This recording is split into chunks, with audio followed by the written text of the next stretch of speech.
What do you do when the thing that you didn't ask for happens in your life in the shifting seasons? I don't care how good you are, I don't care how talented you are. There are some times when things aren't going to go right, and you have to deal with it. You can find yourself stressed out. You can find yourself depressed, mentally fragile because of the experiences, the turbulence that you have gone through. You can experience enough pain in life that it can clobber you to the ground, and you believe you can't do it. You believe that this is it for you. No, it's not. What if you told people the story of, hey, I had a fucked up life, but I don't want to tell you that. I'm going to tell you what I'm going to do next, and I'm going to go out and do it. That is what self-development is about. That is what peak performance is about. That is what breaking through self-limiting beliefs is about, is rewriting the story. Because as long as you have breath in your lungs, as long as your heart is beating, as long as you have consciousness in your mind, you can go and rewrite the story of how your life ends. Setbacks will happen. When they do, it's okay to cry, but eventually you have to get over it and move on. It is good to be uncomfortable. I've never met anybody who was terribly creative or gifted or strong in leadership who was also comfortable. It's always those people who say, is there not a cause? Those exceptional people who are uncomfortable with the times and rise to the challenge because they refuse to allow the chaos around them to determine the conqueror within them.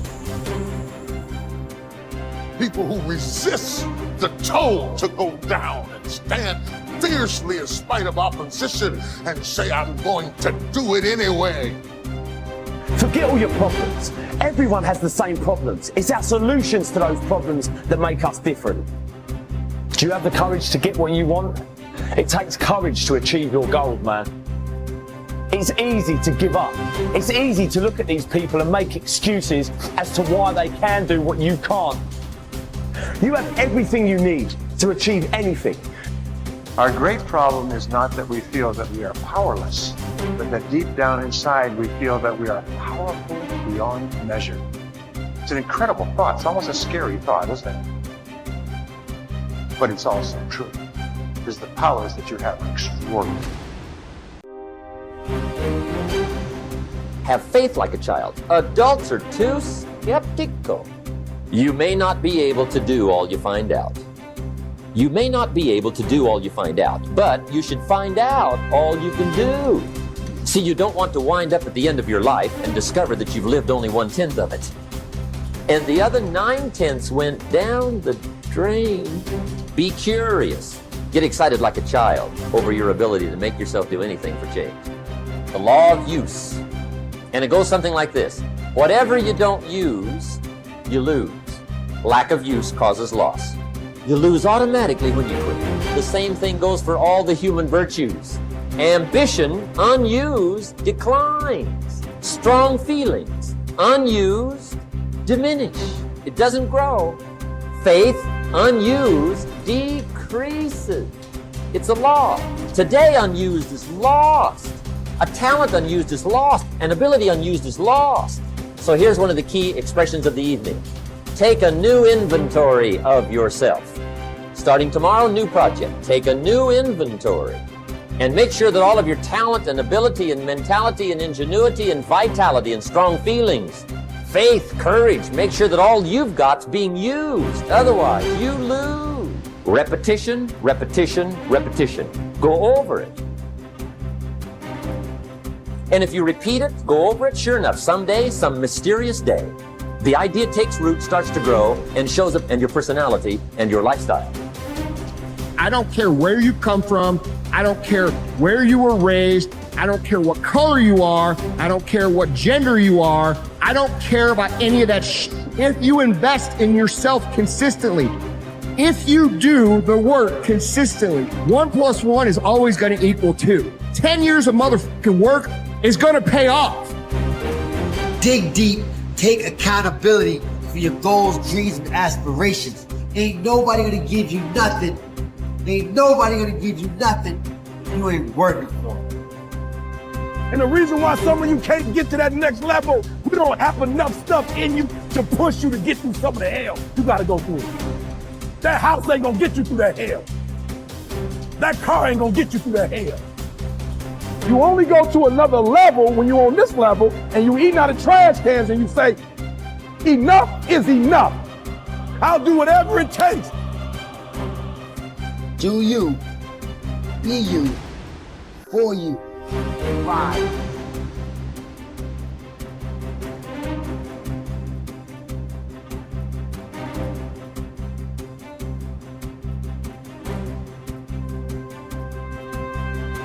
You should treat yourself like you're someone responsible for helping. And the first question is, well, why don't you? And the answer is, well, there's a lot wrong with you, you know? And it's hard to exercise enough love and care in a deep and non-naive way to care properly for something like that. It's an encouragement to assume, to act out the proposition that even if life is as difficult as it seems to be, and if you're as vulnerable and weak in a fundamental sense as you definitely are, and characterized by this terrible propensity for the infliction of voluntary suffering on yourself and others, and that destructive tendency, that there's still something within you that's so remarkable and so aligned with order and being in the proper manner that you can climb above that, let's say like Abel, and that you can make the proper sacrifices, and that you can set yourself right, and you can set your family right,